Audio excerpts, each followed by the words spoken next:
Welcome in to this Tuesday edition Blue Sky Live here with you this morning. Chase Parham and Neal McCready. He's in the Clark Ford studio. We are now 11 days from Ole Miss's CFP debut. The Tulane Green Wave in town, 2:30 on December the 20th. We'll talk the latest in college football news, some more assistants returning to Ole Miss for the college football playoff. What Ole Miss hopes is a run, not just a game or two.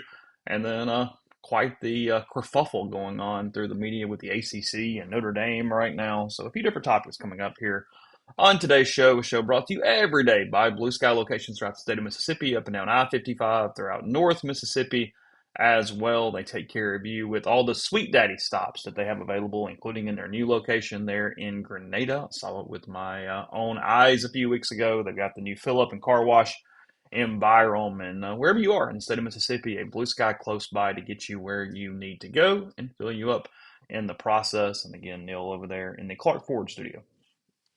Yeah, I am. Clark Ford is in Amory, Mississippi. 662-257-1900 is the number. Call it. Ask for our friend Corey Clark. Tell Corey what Ford product you're looking for. He'll send you a quote within 15 minutes in business hours, right to the bottom line. There's no hassle. There's no haggle. You get your quote. The rest is up to you. You can obviously shop that quote around, or you can do what I've done, what I recommend that you do, and that's hop into a Clark Ford today. 662-257-1900. Guest joined this week on the Campbell Clinic hotline. From fractures and sports injuries to complex spine and limb conditions, the pediatric orthopedic physicians at Campbell Clinic in Oxford are the only specialized pediatric orthopedic team in North Mississippi providing expert care for growing bodies. Visit campbellclinicoxford.com to schedule an appointment or call 901-759-3111. So let's get started this morning. I had quite the up and down day. I got up early. I got some exercise in. I was like really happy and thought, hey, really getting after it. You get that big win first thing. And I've had multiple variations of this in the past. Typically, I put the coffee cup in upside down and then run an espresso over it. I've done that multiple times and shot coffee all over the kitchen.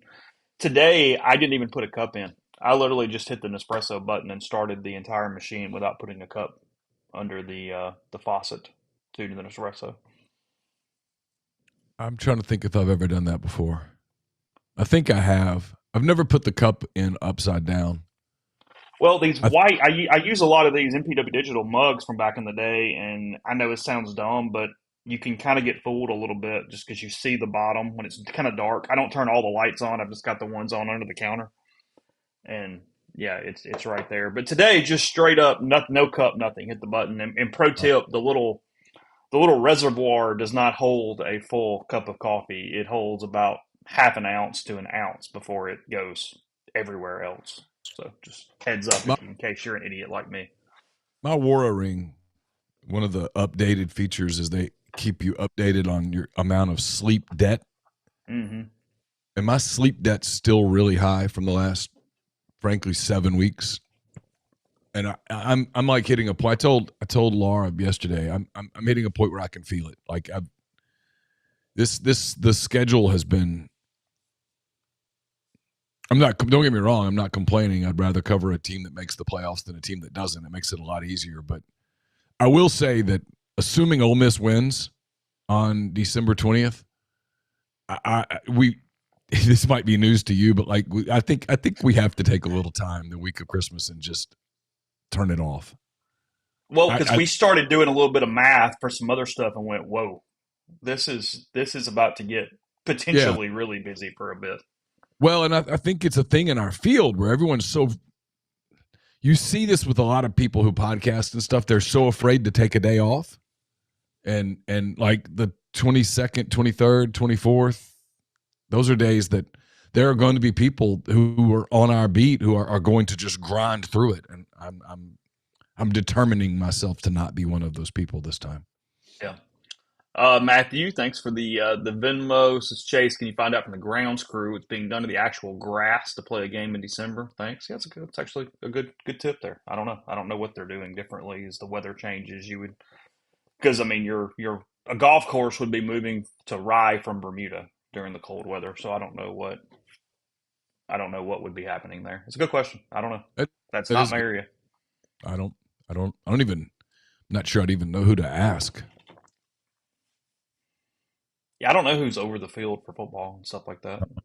Uh-uh. That's not the same kind of deal typically I'm trying to as think. So they've baseball. played, like in the past, they played the state high school championships the week Hmm. after Egg Bowl. So, and the field was okay, if I recall correctly. Then, or was that on turf back then?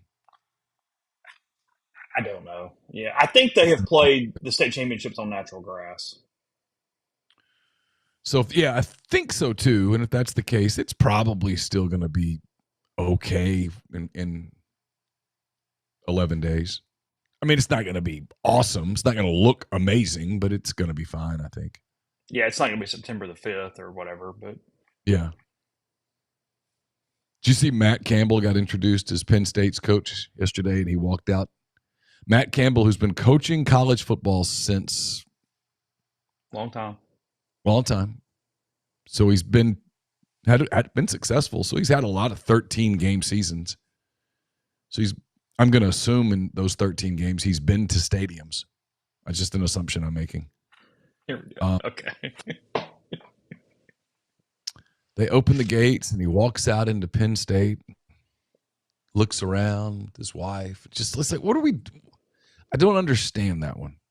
That's the one I'd be like, why It's are we the doing great video. It's gets the fans all excited. I mean, they told him, "Hey, we're gonna need you to just stop. Hold on, let's get the camera right. Proceed out." But I mean, they have to know that it looks so silly. It's not like if a little kid getting to like walk into Yankee Stadium where he You walks do on the field. you do know the level that you're overthinking this, right? While also being correct.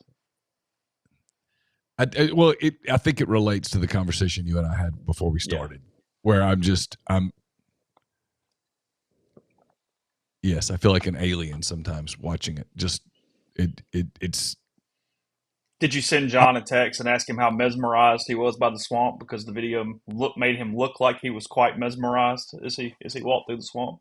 I mean, here's the guy that played in the SEC, has coached in the SEC at two different places, and has now coached at Tulane where they've played road games against SEC opponents. I mean, I'm going to guess John Summerall had been to the swamp before, probably as a player. He'd seen it. I mean, it's nice. It's cool. It's an SEC stadium. You walk into any of them, you're like, that's cool. But I mean, it couldn't have been like, oh my God, it's the swamp. I mean, I don't know why people. I do wonder, look, I agree with you for the 99.9% on this, but I do wonder a little bit.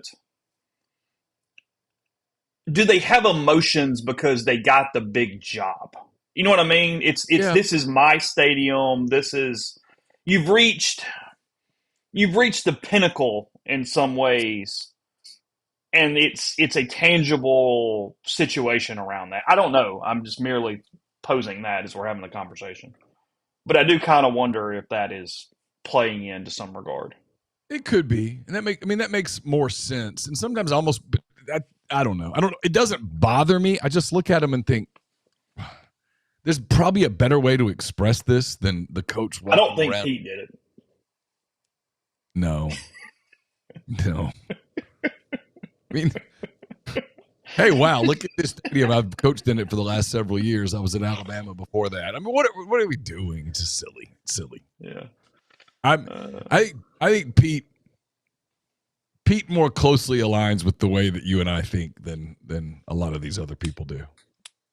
Pete is a much more pragmatic person than maybe who we're about to discuss here in a second. So Pete appear to be very pragmatic, and yes.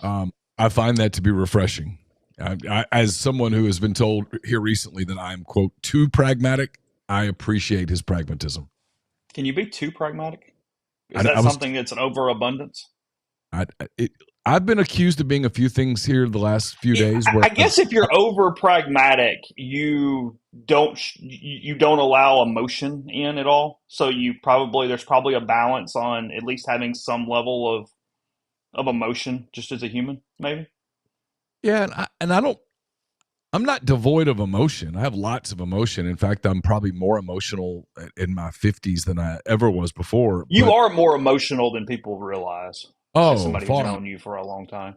yeah, far more. I just like sometimes things just aren't logical, and so I'm like, well, no, are we? That doesn't make sense. I mean, Hmm. I don't know. I I appreciated some of what, not on an Ole Miss standpoint, but back to my point. I've been called things the last couple of weeks where I've had to sit back and reevaluate. Like, well, is it possible they're right that I'm coming across that way? So probably Like dovetails in this because go Homer ahead. thing. The Homer thing. I've been called a Homer a lot the last 2 weeks, to the point where this morning I asked myself, well, maybe I've come across that way. Like I've got to reevaluate what I've said, what I've written. I don't. I, well, it's a I couple would different push, things. I would push back really hard on being called a homer because I don't think I am. In fact, I know I'm not. But when enough people call you that, you go, well, maybe I'm not doing my job nearly as well as I thought I was doing it. I Like told you, I that's think there's two things at play. We had this conversation before we started the show. Is I think one, we're in the most emotional sport in the United States of America. There's no doubt about that. College football is the most emotional sport in the country, and it has become, because of a lot of different reasons, so tribal that I believe if you cover a team and try to at all provide nuance related to things people don't see on a day-to-day level, every other fan base is going to believe you're automatically a homer. I mean, we were called homers for being right because we haven't gotten credit for it, but we broke John Summerall to Florida. We were correct. we did. I mean, I did it on a national broadcast, and you wrote it before that. So, I mean, it was completely broken by us. Bad passive tense there, sorry. But it is something where the entire time leading up, you guys are just crazy and you're homers and you don't think Lane's coming and blah, blah, blah, blah, blah, blah, blah. And that runs wild at that point. And I think that plays a role into it. And again, it's the second part of that is just what I said is it's the 10,000 feet view of these things are always more nuanced than 140 characters or 280 characters. And if you try to explain that to any level, other fan bases, people around it, they don't care. They just want to be right and they want their team to win in that way. I think that plays into the role here, and I think it's one way where I wonder nationally if Lane is starting to make any headway with this because Chris Lowe is clearly annoyed with him right now. There's no doubt about that. You can see a lot of Chris's things on social media, but Pete Thamel giving him quite the verbiage yesterday for this. Neil did write this. I confirmed at least some of it. We've since confirmed all of it that LSU is sending more assistants back to coach the college football playoff for Ole Miss as long as that happens. We already knew about Weiss. And then also now Joe Cox, the tight ends coach, George McDonald, the wide receivers coach, and Dane Stevens, who works with Joe Judge very closely with quarterbacks headed back. Sawyer Jordan as well, which was he was giving an on-field role with LSU. It was not an on-field role here, but he is back also. So a ton of people back for this run. And then what everybody's been making fun of this morning in the stream is Thamel. He puts the news out and then follows it up immediately with Lane Kiffin made the decision to allow the coaches to return in an effort to help new Ole Miss coach Pete Golding, the staff, and players maximize the opportunity ahead in the CFP. There had already been a decision to let Weiss return made last week. Yes, Lane Kiffin, the overly benevolent human that is only concerned with Pete Golding and this playoff run as we move forward. Lane sat there and went, I'm going to harm my own program and portal because I want Pete to succeed. Like, I have a couple conversations I think have happened between people. I really need to know if they're true so I can repeat them. But I believe them to be true at this point. I can promise you that is complete bullshit from Pete Thamel last night in an effort from the Lane Kiffin Pete Golding situation here. I just thought, wow, Pete, that is one way to phrase that, is that we are just opening our arms if we're Lane Kiffin and letting everyone arise in. I think you disagree a little bit, but that was my initial reaction as I read that last night. Well, I think this is just where I'm being introspective here, because I've been called the Homer thing so much that, like, I don't know what Kiffin's relationship to Thamel is. I don't know whether this was Thamel talking to someone at CAA, or whether this was Thamel talking to someone in Baton Rouge in the LSU athletics department, or whether this was Thamel talking to Kiffin. So I don't know where the genesis of the word allowed came from.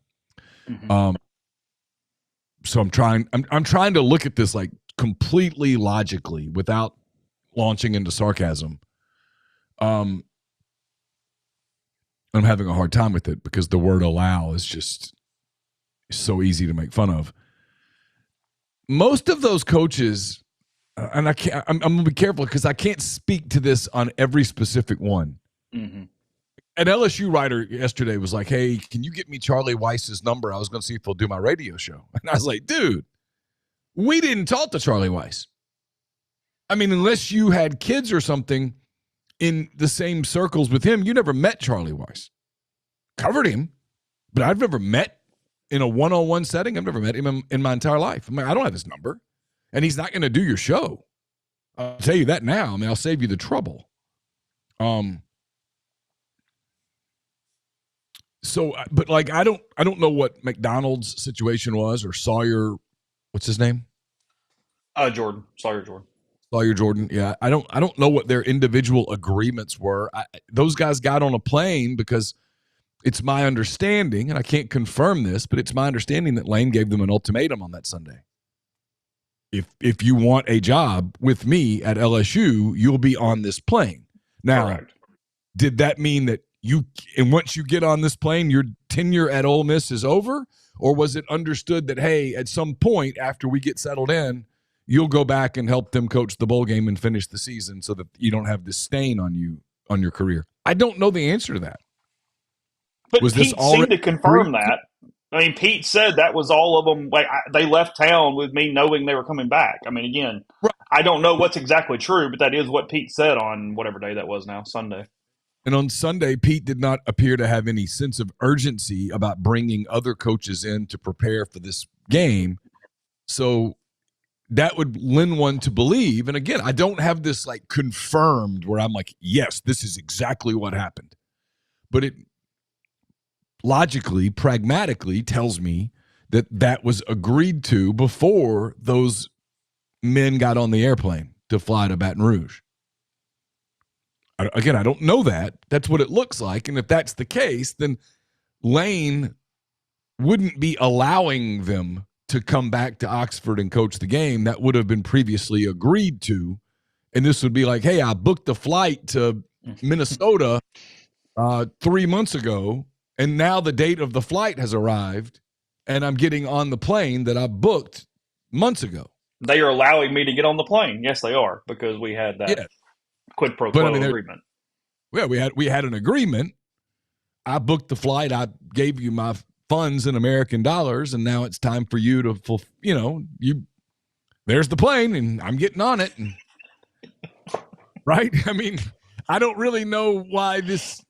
And then some of this makes me wonder. I'm not defending Lane here, but I am wondering if some of this is happening where we're the ones that I think first broke, and we did it on the message board. I'm learning my mistake is if I don't put everything on Twitter, I don't get credit for it. No, it doesn't count.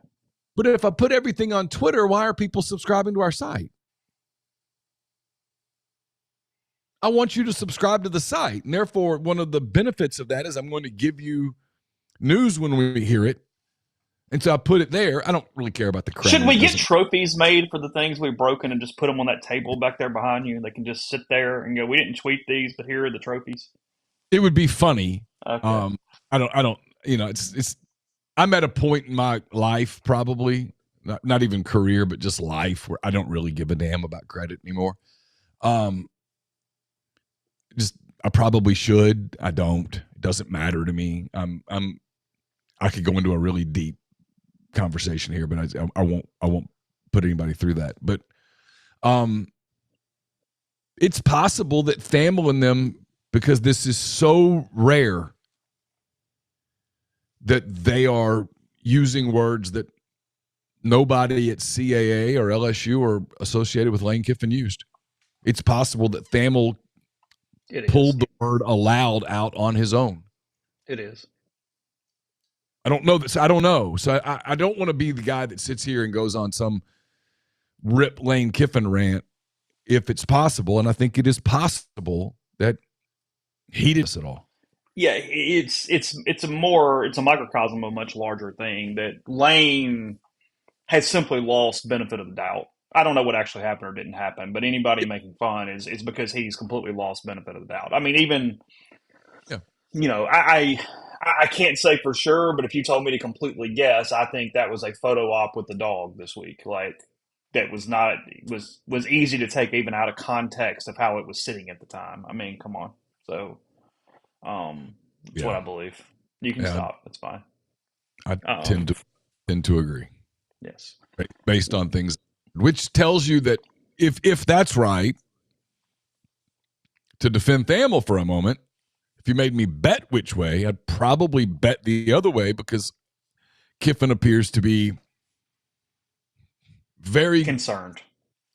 Yeah, I was going to say I was going to say consumed, and maybe that's too strong. So maybe concerned or aware are better words. Thank you. Of the PR hit that he's taking. And this is where I would have said, what did you expect?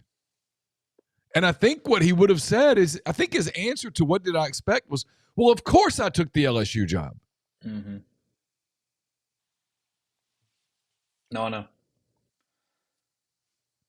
Why am I getting beat up like this? I think he's bewildered at why he's getting beat up the way that he is. And I think he firmly blames calendar on a personal level and doesn't think he did anything wrong. You can debate that all you want, and I disagree with him, but I do believe that is what he deep down thinks. In fairness, the calendar is incredibly problematic.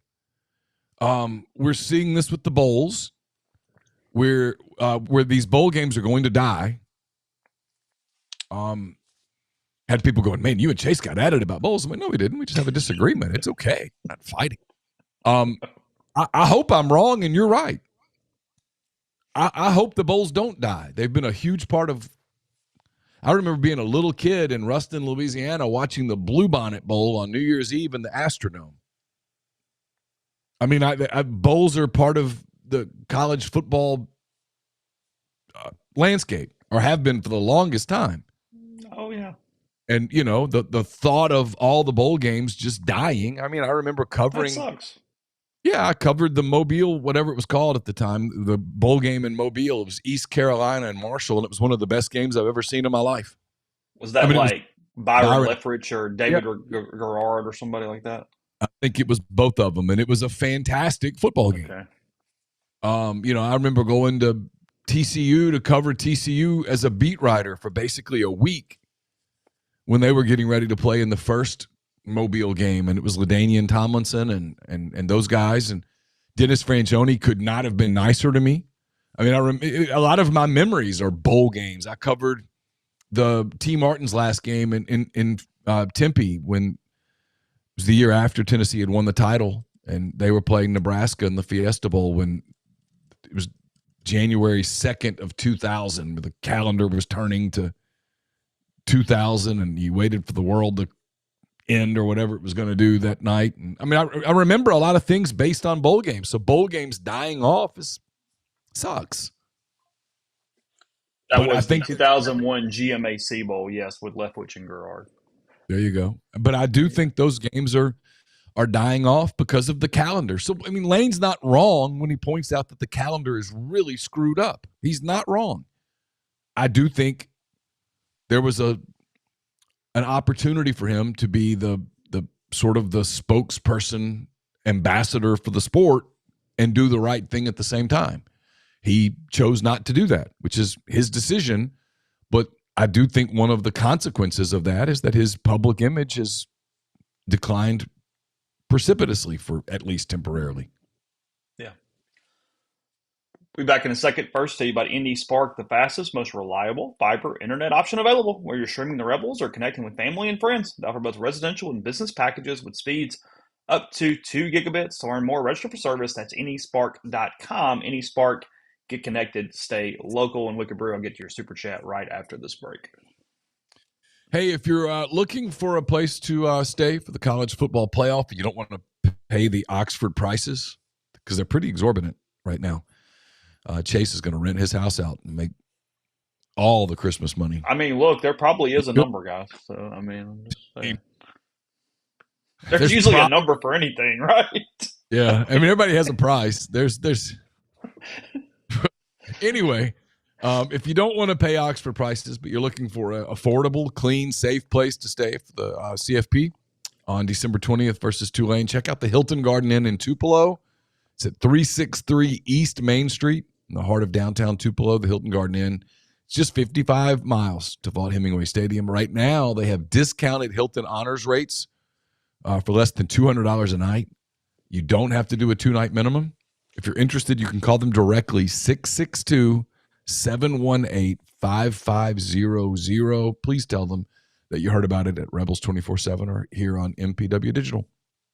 We're brought to you by Comer Heating and Air. Southern Air Conditioning and Heating, same great people, products, and services, just different names. If you live in Oxford, Batesville, Tupelo, or the surrounding areas, call Comer 662-801-1777. Or if you are in the Memphis area, North Mississippi, South Haven, Hernando, those areas, call Southern 662-429-4429. We're brought to you by Lapel's Dry Cleaning. If you need dry cleaning or laundry done right in the Oxford area, Lapel's has you covered. They're proudly serving the Oxford community since 2016. Lapel's takes care of everything from suits and formal dresses to comforters, everyday laundry. Even better, they offer free pickup and delivery to make life easier. Just call 662-638-3149 to be added to their pickup and delivery route, or visit them at 3010 Old Taylor Road, right across from the Mark Condominiums. Mention Rebels 24/7 or MPW Digital for 50% off your first order. Trust Lapels to keep you looking your best. Also brought to you by ENT Physicians of North Mississippi.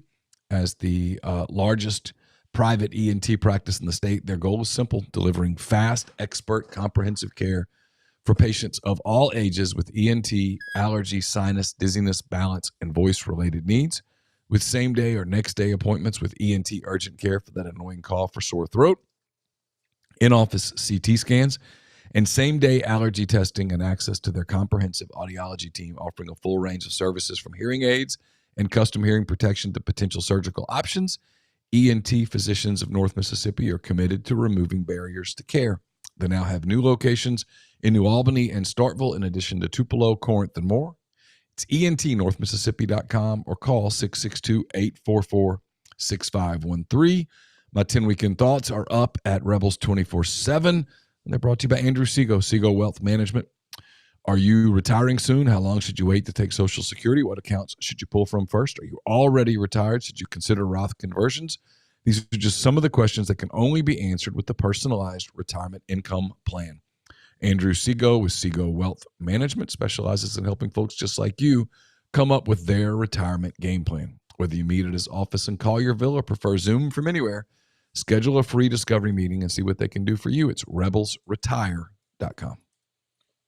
I guess it's brought to you by the Jackson Graber Group, a GMFS Mortgage, local trusted mortgage lender right here in Oxford. Help all home buyers with first home, new contracts, new construction, and refinancing. Also great for condo financing. Look, that's a little more complicated, so let an expert like John help you out in that area. He went to Oxford High School, Ole Miss alum, local in-house processing and underwriting to know your market. Nobody from out of town, out of region that doesn't understand the specifics here in Oxford. Wide range of loan options. So again, buying a home, refinancing, or just questions, gmfsmortgage.com/JGG, 662-762-4502. Yeah, Wicked Brew. I bet Golden got them all to stay for the CFP on Sunday after he was hired. LK found out, gave the ultimatum, and created this turmoil. I don't know the exact timeline, but I do think something along those lines is correct, as they were, or maybe the ultimatum came before Pete interjected, and then it started the back and forth. I might even think that's probably the play. Um, but yeah, something one way or the other, I think, is absolutely how that happened. I do Yeah. believe that to the best of my And I've gotten knowledge. a lot of questions about contract law, and I just don't know the answer. Um, I don't. I don't know. I don't know whether a term sheet is the same as a contract, whether it's binding, whether a contract signed or a term sheet signed under relative duress is binding. I get these questions. They're all legitimate, I think. I just don't know the answers. And I I don't This is terrible in some ways because I understand it really does matter. I just haven't cared because Ole Miss doesn't seem to care. They seem willing to just pay it out if it exists, no matter what it is. And obviously they know what it is. But my point is that is not going to be a hindrance of Charlie Weiss returning or not returning. It's just not. They're just going to pay it. yeah. So it has no consequence when it comes to that at all. It just I, doesn't. I think it's literally up to Charlie whether he wants to coach at Ole Miss or he wants to coach at LSU in 2026. And I don't know whether he has made that decision or not. And if he has made that decision, I don't know what that decision is. I think both of those options, at least as of Sunday, were available to him. I would assume they're still available to him here on this Tuesday morning, but I don't know that. I don't, but that would be my assumption based on what we've heard. Grind, appreciate the Venmo. Appreciate you as always every day. Says thoughts on odds to win the CFP. Ole Miss plus 2,600. That's high odds. Georgia feels like the best value bet. If Mateer is healthy, is OU at 5,500 a sleeper pick, and then pick one. Oregon at 750 or Bama at 2,200. Well, I hate Alabama. Period. I would not waste a buck there. Um, I think Oklahoma's going to beat Alabama. I do too. Oklahoma, And that, I would worry they just don't have enough offense to win the title. because you've got to do that defense thing 4 times in a row. Yeah, and Ugh. with Ole Miss, I just don't know that defensively there's enough to bet on winning the title. Georgia feels like a really strong bet right now. If you had to bet somebody, and I'll be honest, I haven't seen Oregon enough this year to have a feel for them. I do like the quarterback, but And 750 is not terrible. not a terrible value. What's the Georgia value? Where's I don't know. He didn't either? send that to me. I can try to Okay. 525. That's it's pretty solid. I mean, Uh-huh. I think Georgia could win the title. Do you think Texas Tech can win the title? I mean, they're really good. What's their draw? Who do they get? They would get Oregon, and then they would get Indiana, assuming Yeah, Indiana wins. you know, Texas Tech could play for the title. And if you get to one game, hell, anybody can win one game. Yeah. So there were 8 combined turnovers in the NFL game last night. I saw something about it. The only thing I saw was on. I did not turn it on last night. I'm not sure we turned our television on last night. In fact, I don't think we did. But all I saw was Laura Rutledge was. People were implying that she was treated unfairly by Justin Herbert after the game. I don't know what happened. I just saw I that didn't see this. that What he happened? was he supposedly he was disrespectful to her post game in terms of answering questions. Oh, really? Yeah, Okay. I mean, Yeah, I haven't again, seen this. I was not watching TV last night and got up this morning and did not watch TV, and I saw I could be way off. I quickly glanced at social media this morning as I was getting ready for the show. I found an article on ESPN. This doesn't happen that often, but one that was somewhat revealing a little bit as far as we're right down in the weeds and we see so much personnel based things, and we're supposed to be the ultimate experts in some ways from a media standpoint on Ole Miss.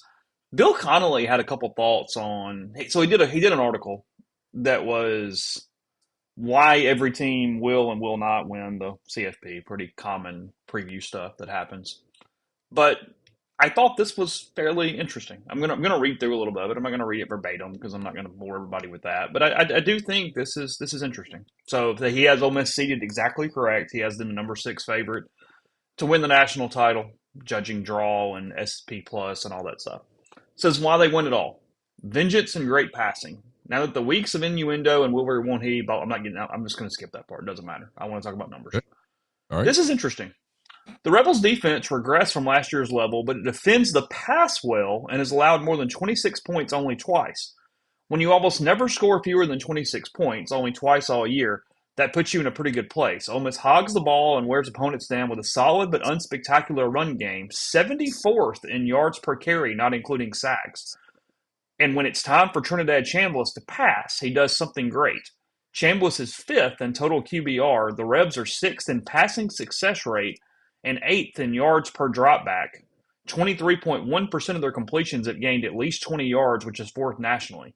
He rarely faces pressure, often because of good down and distances, and is able to keep his eyes downfield quite a bit. Keywan Lacey and the run game are persistent, but the pass is why the Rebels are here. I guess it made me feel good about touting Chambliss the other day, but it shows that in some ways Lacey's success is a compliment to allow Chambliss to be the engine there. I don't know that I would have written those same paragraphs in that way if you told me to do what Bill just did. I found that really interesting from a number standpoint. Yeah. I mean, look, if you're making a case for how Ole Miss wins the playoff, it's have a similar offensive game against Georgia and just come up with a couple of stops. Mm-hmm. And then, look, if you beat Georgia, you can beat anybody. You could beat Ohio State. You could lose to Ohio State. You also could have an upset where you play some worse team because it is a bracket. Yeah. There's no guarantee it's going scratch all the way through. No. Ohio State plays who in the first round? A&M or Miami. Yeah, things happen, sure.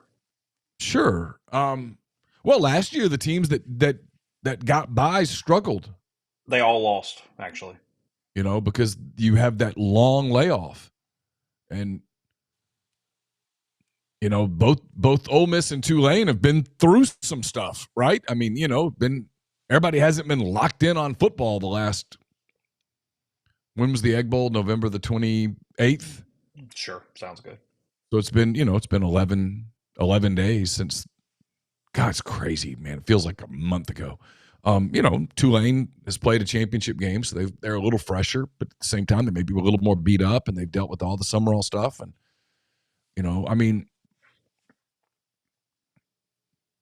but both of those teams, whoever wins the Ole Miss Tulane game, they're going to have a little more. I guess Georgia just played Saturday. I don't know what the hell I'm saying. Who knows, right? It's a 1-game season. If Georgia and Ole Miss played a 7-game series, I'd bet on Georgia. It's not a 7-game series. It's why in the NCAA tournament, the best team doesn't always win the title. In the NBA playoffs, the best team pretty much always wins the title. Major League Baseball, the College World Series, the best team does not always win in Omaha. The format makes it where it's possible for that not to happen. Major League Baseball, the best team pretty much always wins. Certainly the hottest team. Sure. LaRose says Kelvin Bolden has made his return official on Twitter. That was expected, so okay. We'll look into that when we get off. Return to Ole Miss? Correct, yes, I assume. That's the way I interpreted his comment. I guess I need to look and make sure, but that's what I thought. I could be wrong. Yeah, I don't know. Yes, he quote tweeted Pete Golding's shark and said we're back. Oh, okay. So yes, that's correct. Kelvin Bolden has changed his profile photo back to having a red jacket around his waist, and he appears to be back on the Ole Miss staff at this point. Yes, official.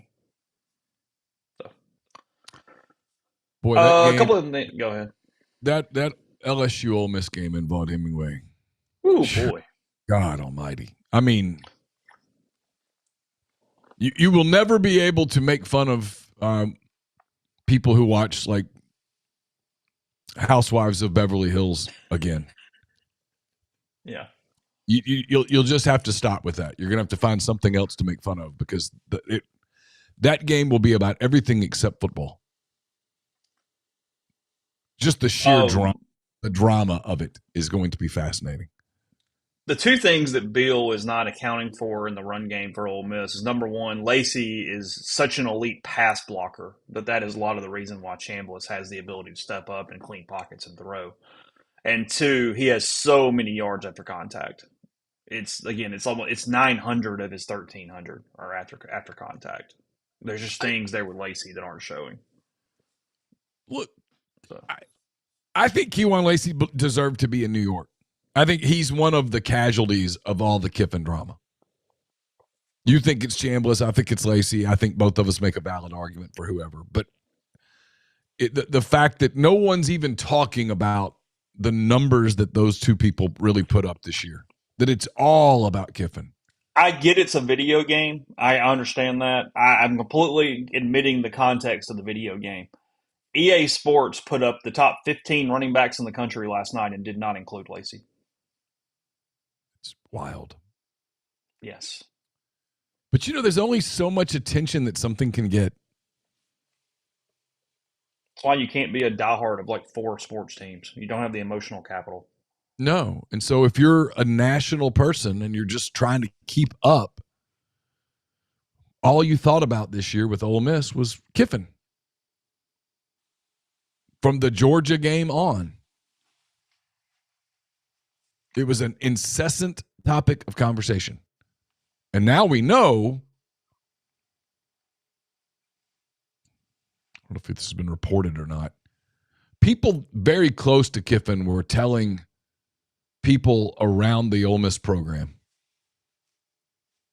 as early as the LSU game, which if I recall correctly was September 27th. It was that weekend, yes. That Lane would not be at Ole Miss next year. This was This was absolutely discussed on the field prior to the Ole Miss LSU game. Someone close to Kiffin telling someone close to the Ole Miss program that Lane would not be at Ole Miss next year. Mm-hmm. The Bill Connolly thing on why they won't, and this is not a shock at all. Ole Miss has dealt with this, especially the Georgia games. This is what got them. Says the pass defense may be sound, but Ole Miss has been gashed on the ground, not including sacks. The Rebels allow 5 yards per carry, which is 83rd nationally. 5 opponents produced at least a 47% rushing success rate, including the only team to beat them, and 3 that nearly pulled upsets, Kentucky, Washington State, and Arkansas. Good God, at a 3 there. Tackles Will Eccles and Xavion Harris can both create negative plays, and not every CFP team has a great run game, but enough do for this to become a serious problem. One other thing to track, whether it's a fatal flaw or not, how often does new coach Pete Golding handle fourth down decision-making? Kiffin has been famously aggressive on fourth downs through the years, and Ole Miss has scored 79 points after fourth down conversions this season. That's a really good stat. While allowing only 3 points after turnovers on downs. Wow. Justification to Lane Kiffin there. 79-3 on fourth down decision-making. Serious profit and could cost the Rebels if Golding chooses to be more conservative. Wow. More than fair. I mean, it's the wow. It's the one thing that you do have to point out when you do the Kiffin thing. Was he a distraction? Sure. Is he a narcissist? Absolutely. Is he a hell of a football coach? You bet. Mm-hmm. You bet. I mean, the willingness to take chances on crazy fourth downs. I mean, not everybody's wired that way. And people talk about the fourth down call against Oklahoma that didn't work and they gave up a field goal because of it. Probably let Oklahoma stay in the game. I think here's one that I've heard a lot that I don't think is fair. Well, he didn't care if he lost that game. Yeah, he did. He's not wired that way. No. Yeah, come on. He did not want to go have to shake Brent Venables' hand and congratulate him. He didn't want that. No. He went for it there because he thought he was going to get it. You know, I mean, that wasn't the whole, well, he was like, okay, well, if I lose, I get to get out of it. No, obviously that wasn't the case. He had made up his mind. He was leaving no matter what. So he wanted to win that game. Yes.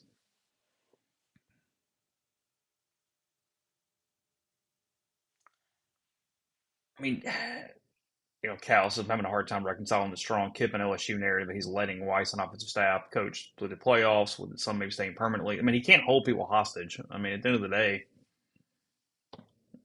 I mean, if Charlie wants to come back or whoever wants to come back and Ole Miss is willing to pay the buyout, nobody can stop you from doing that. It's a free country. I mean, yeah, it's just like Jimmy Sexton can't make a coach take a job. A coach can say no. I mean, he can fire Jimmy Sexton if Jimmy won't shut up about it if he chooses. Sure. I mean, that's how that works. Yeah, no, that's I've always pushed back on that CAA controls everything narrative. No, they don't. No one made Lane Kiffin take the LSU job. I mean, what did his agency advise him to take it? Yes. Yes. But did they make him take it? No. Yeah, Kirk Cignetti's agent, and Kirk goes, I want to retire at Indiana. Is not going to go, nope, nope, nope. I'm going to fire you if you don't go to Penn State. Like, I mean. No, it doesn't work like that.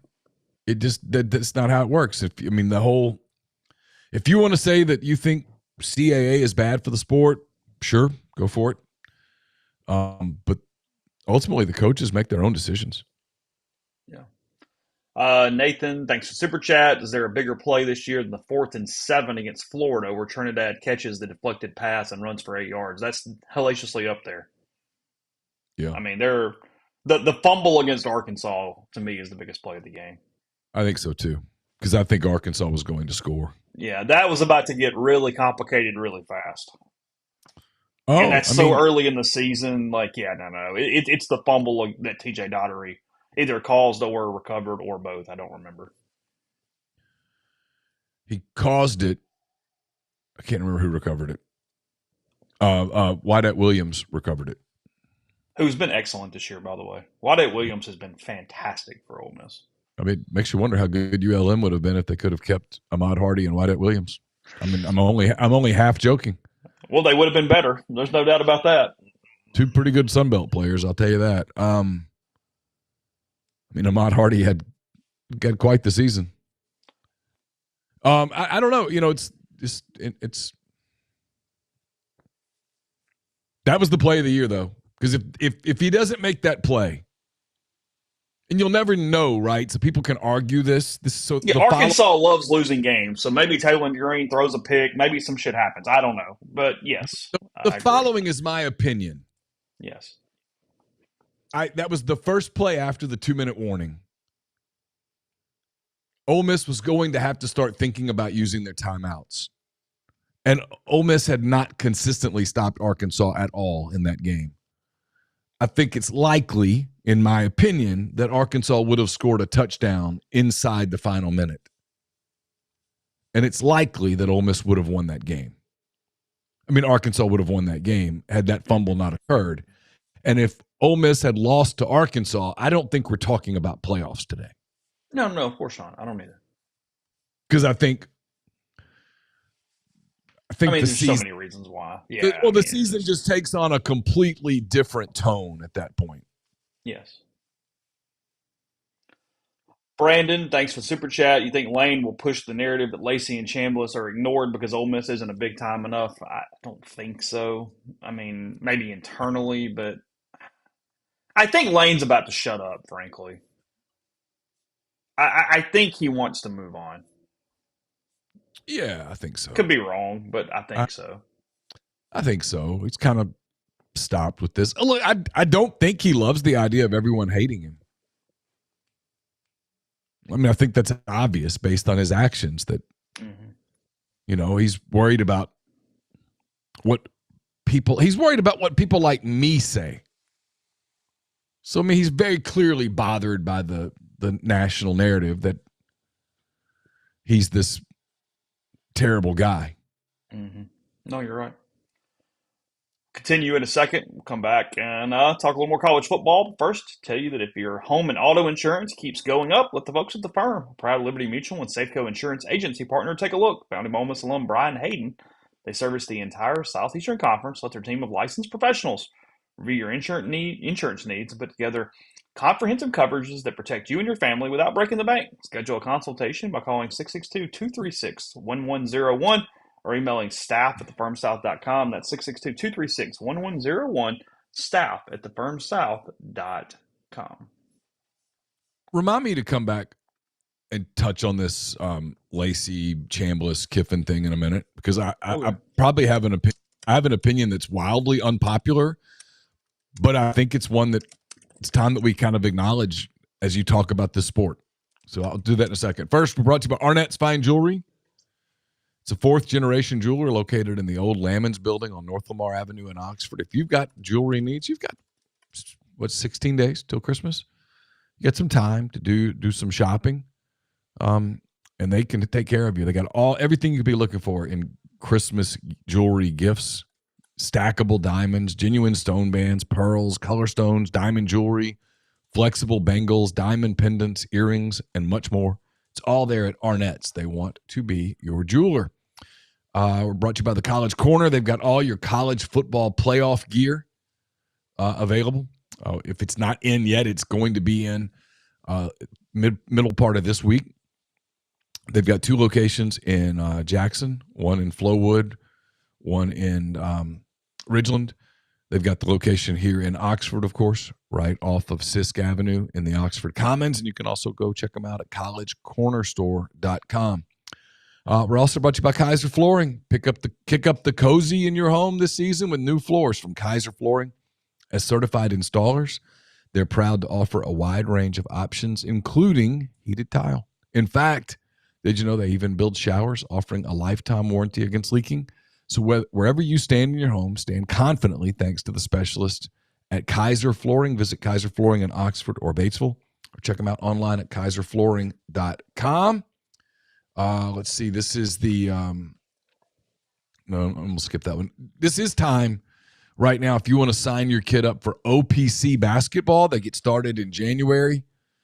You can go online, oxfordparkcommission.com. You can also register in person. They'll play games in January into February, no more than 2 games a week. I think it's Monday, Tuesdays, Thursday nights. It's when we had kids that age, we always did Oxford Park Commission basketball. It was awesome. So if you're in the Oxford area and you've got kids that age, I think it's 7 to 15, sign them up. They'll have a great basketball season there at the Oxford Park Commission.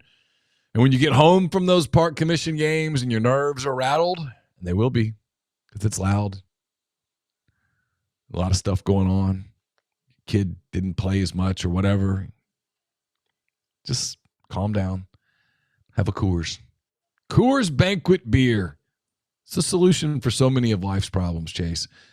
It's why it's been around since 1873. Brewed in the same tradition of the original 150-year-old recipe. College football changes. It gets volatile.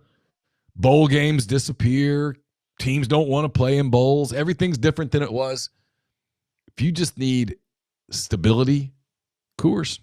Same 150-year-old recipe. 100% Rocky Mountain water. Sometimes you just want to slow down and want things to be the way they once were. Coors is there for you, because when you drink a Coors Banquet, you're drinking history. Like I always have to give it just a second before you continue after that one. Like it has to sink in a little. So Yep. letting it do that. Let's see. Podcast brought to you by New Albany Pharmacy. Yes. I told no lies. Yes. New Albany Pharmacy, newalbanypharmacy.com. Located 140 Fairfield Drive, 662-539-7777. Family-owned pharmacy, excellent service, wide range of gifts for all ages, home decor, jewelry, and more. And again, tell them you heard about them from MPW Digital. Get 15% off any non-medical purchase. They've got the cooking tallow. They got stocking stuffers. If you're in the Union County area, please stop in and we'll they'll take care of you. Sorry, NewAlbanyPharmacy.com. I got a little distracted by the stream for a second. And podcast brought to you by Horn Legend, HornLegend.com. Go pick up your Christmas gifts, your gear for the college football playoff. They even have college football playoff gear there at Horn Legend, HornLegend.com. Grove Collective items.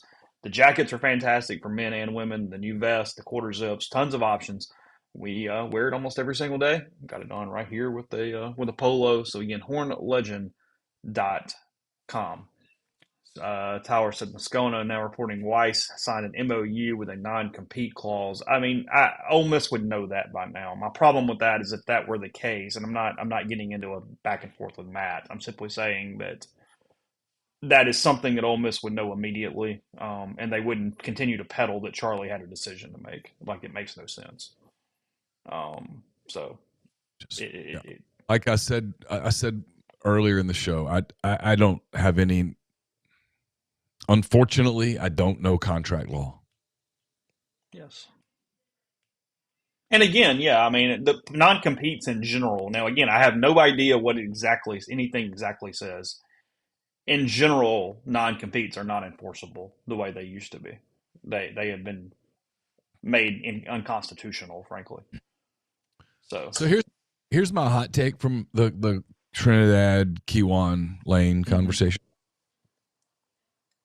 I mean, look, if you're a college football coach making $13 million a year to try to get your team into the playoffs and you're not tampering Kewan Lacey, you're not doing your job right.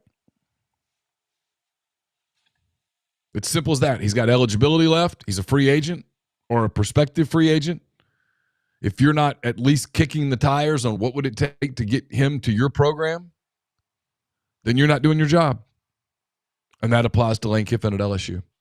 It just does. You can't celebrate raiding the portal and getting players and then lose your mind mad when your guys see what else is out there. My opinion. I know it doesn't work like that, and that's me not having the emotional attachment to it that a fan would, but it is genuinely how I feel. It's one of the I think it's a flaw. A major flaw in college football, this ability to be a free agent every year. I've been consistent with that. But the way the rules are set up now, all of those players become free agents if they want to. Everyone tampers. And so if you have a connection to Kewan Lacey and you're not utilizing that connection to find out whether you could get Kewan Lacey to your program at the end of the season, you're not doing your job. Yeah, and I think everybody expects that to be the case. I mean, he's going to have plenty of options, and that's why Ole Miss was trying to be proactive as possible because their one advantage is proof of concept with the actual payment structure and getting in front of him first, and then you see what happens from there. So, I mean, 100%. If I'm Michigan, if I'm Ohio State, if I'm Texas A&M, if I'm Texas, I mean, what would it take to get Kewan Lacey to my program? If I'm Ole Miss, I'm trying to get that taken care of before free agency kicks in. Have you followed this Notre Dame blaming the ACC thing? I have seen a little bit of it. I thought the word irreparable damage, I think, was used. Permanent damage. Permanent damage. Okay, same, so similar. Same. Permanent damage. Yeah.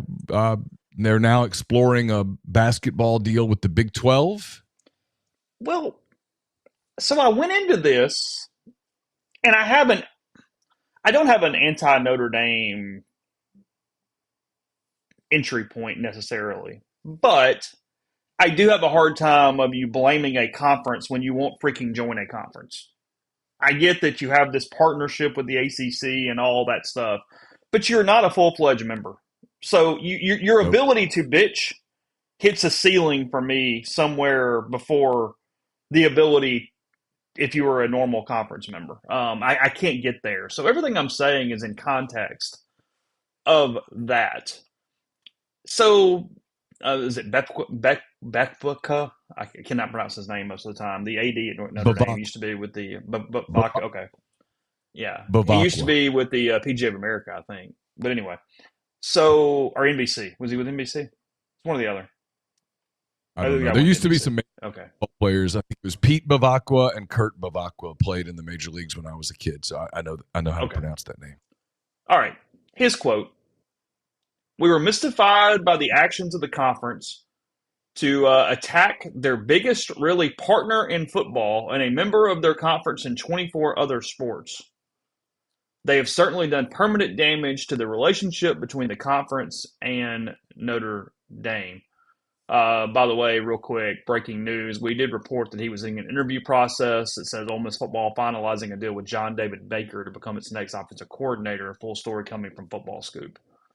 Credit to them. Again, we knew he was in town interviewing, but we're talking right now, so that's all I can do. Yeah. But Specifically, John Bryce at Football Scoop is reporting that they're finalizing a deal to become the next offensive coordinator. okay, to my knowledge, he's been the only guy that Pete has targeted outside of Charlie throughout this process. That, So that's the extent of my knowledge as well. yeah, the Buster Faulkner thing wasn't ever accurate. He was, that was not an Ole Miss possibility from the beginning. Or not Yeah. an Ole Miss wasn't a possibility for him either. Not, I don't mean that one way or the other. I never heard that name from anyone that I would have No, considered. this has been John Baker. This has been John David Baker or Charlie Weiss throughout the process. So anyway, we'll figure that out when we get off, and as we can do it later. Anyway, all right. Let's see. Let me continue this. So that was his. Yeah, we're mystified by the actions. Blah blah blah. They've certainly done permanent damage to the relationship between the conference and Notre Dame.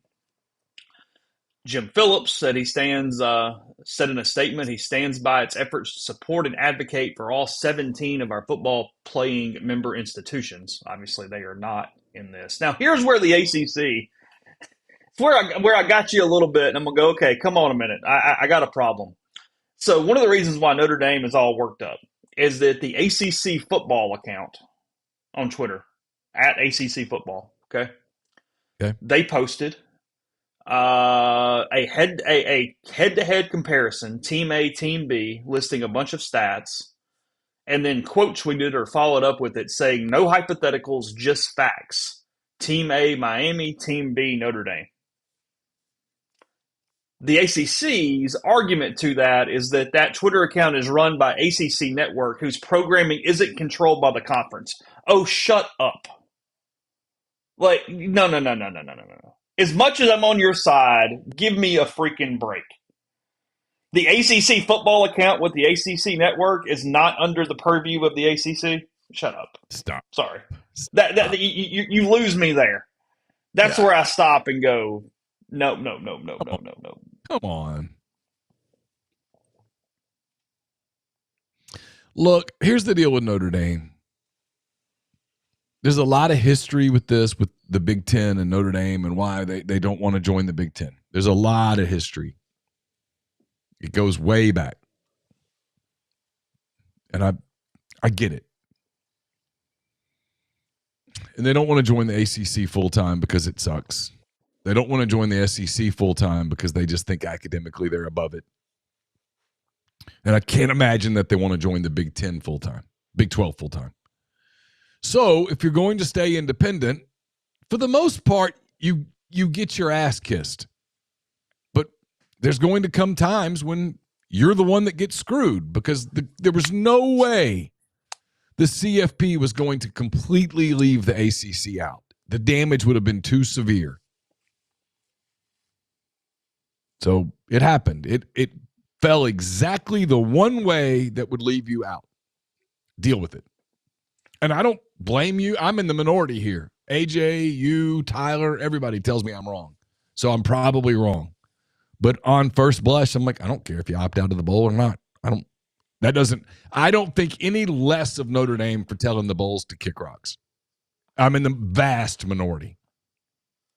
I don't know any reason why John David Baker would not be able to help immediately to everybody. Yeah, I mean, I have no understanding of why that would not be the case. So yes, I would expect him to be on campus soon should that finalize. My guess is that he would just be sort of, at least with this team, the rest of the way in sort of an analyst role. Correct. because Charlie is calling plays during the playoffs, so that is where this thing sits right now. Yeah, I mean, here's where I will give the Notre Dame AD. I give him credit for this part. He goes, "We didn't appreciate the fact we were singled out repeatedly and compared to Miami, not by Miami. Miami has every right to do that, but it raised a lot of eyebrows here. The conference was taking shots at us." Okay, I mean, I that part I will kind of get. I understand that one. But then again, the ACC commissioner followed up with that said, when it comes to football, we have a responsibility to our member institutions. And I stand behind our conference efforts to do just that leading up to the CFP selection committee selections. Wow, that's a sentence. At no time was it suggested by the ACC that Notre Dame was not a worthy candidate for inclusion in the field. We're thrilled for the University of Miami and appreciates the significant disappointment. Well, I don't know about that. You did kind of single them out, but nonetheless, all good. Did Kiffin really do that? What do you do? Apparently, he just tweeted a dove with an olive branch and said, "Go win it all." He's Lane's, trying to move on. He's really up in his feels, and He he does not like. Look, I genuinely believe that he hates the idea that. I don't know who the hell advised him. Honestly, I don't know that anyone ever gave him. This is the problem with people when you don't have enough people around you that are willing to just not kiss your ass. I don't know what he expected. What did you think was going to happen? Look, you had, I said many times, you had every right to leave. If you want to leave, the rules are set up that let you leave. Go leave. No one's going to come arrest you. You didn't break a law. You didn't break a rule. You did nothing, quote, wrong, end quote. But what did you expect? What did you think the backlash was going to be? Did you think people were going to go, well, I totally get it, man. I mean, you're leaving Ole Miss for LSU. I mean, who wouldn't? So what? You're leaving a playoff team. Good for you. I mean, is that what he expected? Do you expect people around town just to be like, oh, yeah, cool. Yeah, congratulations, Lane? Of course. I mean, I don't even, I genuinely would love to ask, like, what did you think the reaction would be? Did you think people were suddenly going to just not, you had to know that all the stuff that's happened was going to come out, right? People were going to talk. That's just human nature. I genuinely think that most of the people in his life are like, it's going to be okay. Yeah, I know. I actually think some of this pushback has shocked him. I don't know that. I haven't talked to him, but that's what it feels like.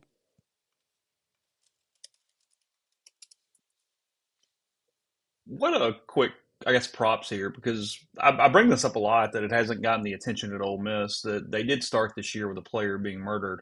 Uh, he's from Edna. Corey Adams was from Edna Carr in New Orleans, and they are back in the Louisiana State Championship. So congrats to them, because I know he was at Ole Miss, but they lost a teammate as well. So congrats to Edna Carr on that. I'm just seeing that. Who do they play? What class are they? I don't know. Let's see. Okay. You gonna try to figure it out? I mean, I'm just curious. I don't know how big that school is. It's probably a 4A or a 5A school. Okay.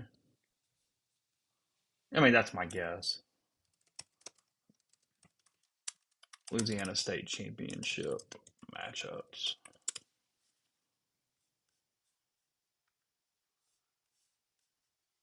All right. We got Haynesville against Mangum. Okay. We got Riverside against Ascension Catholic. Hell yeah. We got Dunham against Calvary Baptist. Ooh, Calvary Baptist always been pretty good. Shreveport. Is that Shea Patterson's alma mater? That's them. Okay. North DeSoto against Iowa. Okay. Gina against Sterlington. Gina against Sterlington. Gina, okay. Gena. Okay. North Louisiana teams. They'll get after it. Okay. St. Charles Catholic against Archbishop Shaw. Oh, so Shaw's down a level now. Okay. I played them in the playoffs when I was in high school. And then on Saturday to finish it up, it is Ruston against Ouachita Parish. What time's that game? It's at 12 o'clock on the Damn 30th. it! It's at 12 I was o'clock. actually I was actually starting to think I might run over to New Orleans and watch the game. Oh, had it been later? Yeah, yeah, yeah. Yep. And then they're finishing it up with Edna Carr, which is Division One Select, whatever that means, Okay. against St. Augustine. Oh, Ed in the car, St. Aug. Uh huh. Ruston, Washita that'll be all jokes aside, that will not be a happy rivalry. That's those Where is Ouachita Washita located? and Monroe. It's Oh, a it it's a is. yeah, they're a Oh, rival. The Lions. They were in our okay. district. When I was growing up, they were in our district. And they're playing in the final. Yeah. Hmm. Yeah. Our district Okay. when I was a kid was Ruston, West Monroe, Washita, Neville, Carroll, and Bastrop. Okay. Somebody asking if Rummel is still good. I have no idea. Probably. Yeah. Used to pass their campus a lot. Um. So anyway, yeah. All right, we'll take a final break, tell you about Chicory Market, chicorymarket.com. Look, those not Sunday suppers, Friday supper clubs. They're having one the night before the playoff game, December 19th. Again, you can get your ticket now. All I got to do is show up and eat. It's a four-course meal. It's fantastic. I've done multiples of them, and they've been a hit all throughout the football seasons. They got one the night before, and then also doing one on New Year's Eve. You don't have to fight the square, any of that stuff. You know what you're getting. You're getting great food from Heath Johnson and his crew there with that supper club. And if you need things for the Grove, check your chicorymarket.com. They got their Grove menus, they got Christmas catering, and then Johnston Hill Creamery as well. They're located inside Chicory Market. Go to their website, charcuterie trays, grazing trays. Local cheese is made locally in-house every single day. So again, that's chicorymarket.com and johnstonhillcreamery.com. Call Argent Welts 401k Advisory Services team today. They'll conduct a complimentary, no obligation benchmarking and analysis of your current 401k plan. Mention that you heard about it on Blue Sky Live. You get 10% off your first year's fees. We're also brought to you by John Edwards, Regency Travel Incorporated in Memphis. Get in touch with John if you want a trip to create a lifetime of unique memories. Give him some parameters, give him a budget. He'll give you some options. And know this, you don't have to live in or near Memphis to take advantage of his services. 901-494-3387 or Edwards at regencytravel.net. We are also brought to you by Corinth Dental, where you can get the beautiful and healthy smile that you deserve. Dr. Bubba McQueen, Dr. Jenny Beth Hendrick are devoted to restoring and enhancing the natural beauty of your smile using state-of-the-art conservative procedures that will result in a beautiful, long-lasting smile. From routine checkups to advanced treatment, including implants and Invisalign, Corinth Dental is here to help you achieve your smile goals. Schedule your appointment today. Take the first step toward a better version of yourself. It's corinthdental.com. I have a mailbag to you on sometime tomorrow. It's brought to you by Art Hayes, Sotheby's International Realty. Are you thinking of making a move? Put the power of Sotheby's to work for you. As a licensed agent with Sotheby's and a supporter of all things Ole Miss, Art can help you buy or sell in your hometown or anywhere in the world at no charge to you. Seriously.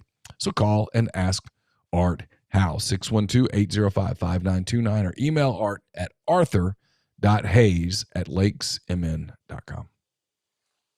Podcast also brought to you by G&M Pharmacy, 662-236-2222. They deliver locally in the Oxford area and offer medicine to fill prescriptions at the same time each month and take care of you. One trip to the pharmacy, one delivery. You have everything you need it when you need it from G&M. So again, whether that's Holly Springs or Oxford, 662-236-2222. Looks like here, just kind of looking at it, Edna Carr and St. Aug have already played this year. No, they haven't. Never mind. Yeah, they have. 34-13, Edna Carr a victory there in that game. Oh, So this is a rematch. They Edna Carr really good. They beat Catholic in a barn burner 21-19 in the quarterfinal. But outside of that, they have absolutely demolished everyone they've played. They have outscored their opponents 576 to 182 on the season. They are 14-0. oh. So, yeah. What are Ruston and Washita's records? Do you have that up still? I can get it really quickly. I'm sorry. No, you're fine. No, no. I'm good. All right, Ruston is let's see. Pulling it up right now. They are 11-2. Okay. They have a loss to Stephenville. Is that Texas? Texas, yeah. Yeah, we Okay. can't. A lot of Louisiana teams are scared of us, so we have to go to Texas to play sometimes. Okay. 28-12 on that. And you have a loss to Alexandria, 45-28. We lost to Ash? Oh, You my did. God. What the hell? Fire somebody. I mean, seriously, I would have fired the coach that night. Left him on the tarmac. You've had a couple close games. You beat Southside in the quarters, and then you Yep. beat Zachary in the semis. Yep. Beat West Monroe in a hell of a barn burner to end the regular season, 49-44. Yeah. It's a big rivalry game. Don't like each other. Okay. We played Neville this year. Did we beat Neville? I don't know. I don't think you did. I didn't see it. I moved over to Ouachita's 10-4 though on the season. Oh, yeah. They have losses to Ruston 21-14. So you already played once this year. Oh, yeah. We're in the same. I think we're in the same district still. West Monroe 39-25. Okay. Neville 38-37. Oh. And Alexandria 28-21. Oh, Ash must have had a good year. How about that? Good for them. Yeah, and they beat Neville 14-7 in the semis. Oh, okay. Mm-hmm. That's a Ouachita versus Neville. They hate each other. Seriously, I always just cheer for the refs when they played each other. Alexandria went 9-3. Oh, how about that? They got beat in the playoff by Catholic. When I was in high school, they sucked. That was like a gimme for us. Oh, really? Yeah. Jackson Carter says that Edna Carr, John Curtis, Rummel, and St. Aug are all in the same division. Ooh. You better pack a lunch there. Good God. I'll tell you. Whoever's like the fifth team in that division goes, oh, shit. Okay, good, great. Okay. That's like being Murrah in soccer. You got no chance. Yeah, it's like, okay. You got to play Clinton and Madison Central. You're like, yeah. I think they literally just forfeit. They're like, we're out. Somebody did. I see Edna Carr. They just forfeited because Edna Carr won 2-0. So somebody went, yeah, peace. No. Yeah, we're done. We love somebody asked earlier. By the way, we'll talk about John David Baker tomorrow. We got a full show for it. It's a good hire. I mean, he runs your system. He did a hell of a job at East Carolina. They were top 20 in the country in scoring despite sucking as a team. So credit to him for that. He was at Ole Miss just recently, as 2-3 years ago. So no, we'll hit it. But no, there's no huge negative to that at all. I mean, it's what Pete talked about. He wanted guys who had been around that knew the system. I mean, that's what he said. Say. It answers two questions for you. Is Charlie Weiss staying? No. And is Pete, did he mean it when he said, hey, we're going to keep running the same system? Yes. Mm-hmm. It's exactly you. That's why I said there's no reason to ever do what he said, what he meant again. There's nothing to read between the lines. He just tells you. He does. Somebody asked earlier what Ole Miss is making for being in the college football playoff. So we said yesterday they get a $3 million stipend for hosting. So that helps the offset, and you don't get tickets, but we talked about all the economics of simply hosting the game. So every team that makes the field of 12 gets $4 million per team. If you advance to the quarters, you get another $4 million. If you advance to the semis, you get $6 million. If you advance to the national championship, you get another $6 million. And if you win the national title, you get, I don't know actually, because it just says $3 million per team per round, as we already mentioned, for travel and lodging and all those type of things there. So that's the money. And now Ole Miss, the SEC, I'm sure, just puts that in the distribution.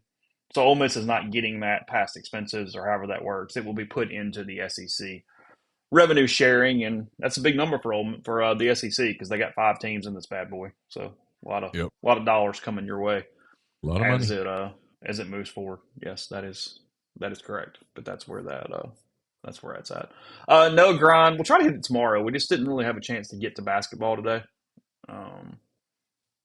They don't play till Saturday. They play Southern Miss in Biloxi on Saturday.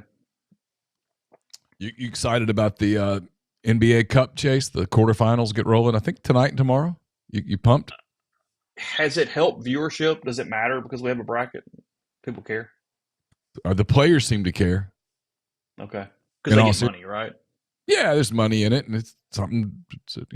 When we love brackets.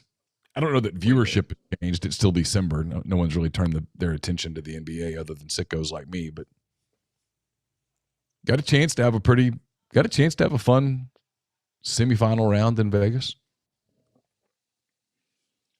Yeah, Austin. I think a lot of districts should consolidate schools, but it is a very unpopular opinion in those respective districts. I'm from a county where we have five schools. The largest school is a 4A school. It goes between 3A and 4A, and we have three different school districts. Come on. That's a I, lot. A I'm, lot I of know. bloat there. I'm That's a I don't lot of live there anymore. It's an unpopular opinion. I get it, but it's what I feel. Chase taking an absolute lesson here from Lane Kiffin, just setting fire to the bridges as he walks away. Just I have and thought for a burn. while that at least Hatley and Smithville should consolidate, and the possibility of Hamilton as well. Yes, I thought that the Monroe County School District should be one institution. Yeah. That's what I thought. We played baseball together growing up. We were the East Monroe River Bandits. We had Oh, uniforms and everything. So we River. we, we combined for. It was actually a really cool logo. It was a baseball with a cowboy hat on and like the Oh, bandana that covered the robber's face. oh, that is cool. Yeah, it wasn't bad. What was Hatley's mascot? The Tigers. Tigers. Yes, When in doubt, just be a cat. Yeah. it's all LSU themed. When I was in school, it was the HHS wherever LSU is Yeah.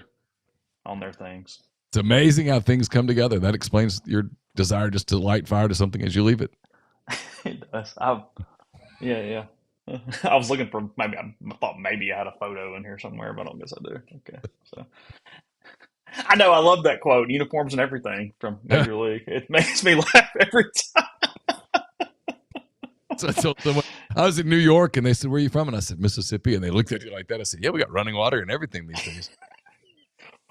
It's, because he's so uncomfortable. Jake is sitting in the room with the new boyfriend and all the people or whatever. They go, "Is that a baseball team?" He goes, "Yeah, we got uniforms and everything. The Indians." Like, yes.